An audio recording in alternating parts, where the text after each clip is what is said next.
사무엘이 사울에게 이르되 여호와께서 나를 보내어 왕에게 기름을 부어 그의 백성 이스라엘 위에 왕으로 삼으셨은즉 이제 왕은 여호와의 말씀을 들으소서.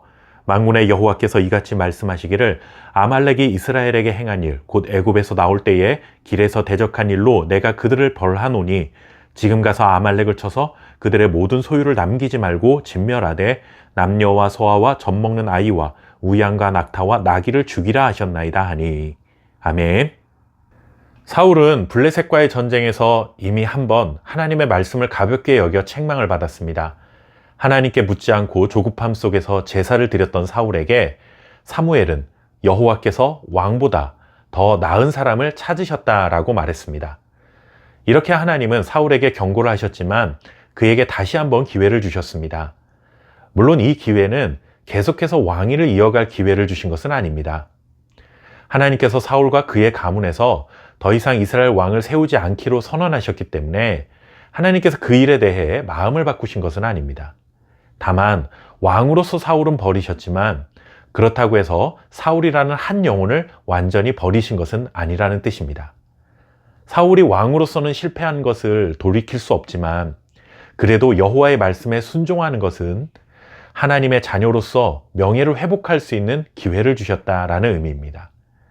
그러나 사울은 이 기회마저 잃고 맙니다. 이번에는 아말렉과의 전쟁이었습니다. 결과적으로는 사울이 이끈 이스라엘 군대가 아말렉에게 승리합니다. 하지만 아말렉과의 전쟁에서 중요한 것은 전쟁에서의 승리가 아니라 이 전쟁이 하나님의 손에 달려 있음을 깨닫고 왕인 사울이 하나님의 말씀에 순종하느냐, 이것이 중요한 것이었습니다. 결국 사울은 아말렉에게는 승리했지만 하나님의 말씀 앞에서는 패자가 되고 맙니다. 오늘 말씀은 우리에게 매우 중요한 영적인 진리를 보여줍니다. 하나님께 쓰임받는 길은 능력이 아니라 순종에 있다는 사실입니다. 오늘 말씀을 통해 우리의 믿음을 점검하며 하나님의 뜻을 따라 살아갈 수 있는 기회로 삼으시기 바랍니다. 사무엘이 사울을 찾아와서 이렇게 말합니다.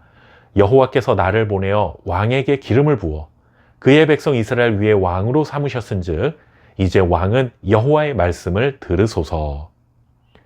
이스라엘의 왕은 어떤 태도를 가져야 하는가에 관한 가장 기본적이고 원칙적인 말씀입니다. 이스라엘의 왕은 진짜 왕이신 하나님의 말씀을 듣고 그 말씀에 순종해야 할 의무가 있다는 것입니다.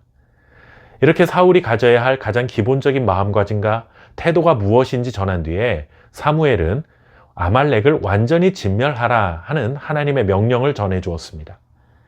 아말렉과의 전쟁에서는 그들의 소유나 어떤 생명체도 남겨두지 말라, 하나의 전리품도 취해서는 안 된다, 완전히 진멸하라 하는 것이 하나님의 말씀이었습니다. 하나님께서 사무엘을 통해 사울에게 아말렉과의 전쟁을 요구하신 이유는 단 하나였습니다. 사울이 하나님의 말씀, 하나님의 목소리를 듣고 순종하느냐, 그렇지 않느냐, 이것을 시험하시기 위함이었습니다. 하나님께서 아말렉과의 전쟁을 명령하셨다면 사실상 이 전쟁에서 이스라엘이 패배할 확률은 0%입니다. 이미 이스라엘이 승리했다고 해도 틀리지 않습니다. 사울이 해야 할 일은 진멸하라 하는 하나님의 명령에 순종하는 것뿐입니다. 사울은 21만 명의 군사를 소집하고 매복 작전을 통해 아말렉을 공격해 승리를 거둡니다. 그리고 아말렉 왕 아각을 생포까지 하게 됩니다. 그런데 문제는 이때부터였습니다. 9절 말씀을 보시면 아각과 그의 양과 소의 가장 좋은 것 또는 기름진 것과 어린 양과 모든 좋은 것을 남기고 진멸하기를 즐겨 아니하고 가치 없고 하찮은 것은 진멸하니라. 하나님께서는 귀한 것, 가치 없는 것 가리지 말고 진멸하라 하셨는데 사울은 또 자기 뜻대로 고집을 부렸습니다. 사울의 마음은 하나님이 아니라 전리품을 향해 있었다는 증거입니다. 좋은 가축을 남겨두면 백성들에게 인심도 없고 왕으로서 체면을 세울 수 있다고 계산한 것이죠. 하나님이 아말렉을 진멸하라 하신 것은 하나님의 목소리를 듣고 순종하라는 뜻인데 사울은 세상에서 들려오는 소리에 마음을 빼앗겼고 그의 마음이 세상의 풍요로움을 향하고 말았습니다. 겉으로 보기에는 아말렉과의 전쟁에서 승리를 거뒀으니 성공한 것처럼 보이지만 이 전쟁은 사울의 완전한 패배였습니다. 왜냐하면 하나님이 전쟁을 명하신 이유는 사울이 하나님의 말씀에 순종하는가를 보기 위함이었기 때문입니다. 불완전한 순종은 결국 완전한 실패라는 사실을 기억해야 합니다. 우리도 이런 모습이 있습니다. 하나님의 말씀 중에 나에게 유익한 부분만 아멘합니다. 말씀에 온전히 순종하면 내가 불편해지고 손해가 될 것 같으면 적당히 넘어가고 싶은 마음이 들더라도 아멘으로 온전한 순종의 길을 걸어가시기 바랍니다. 감사합니다.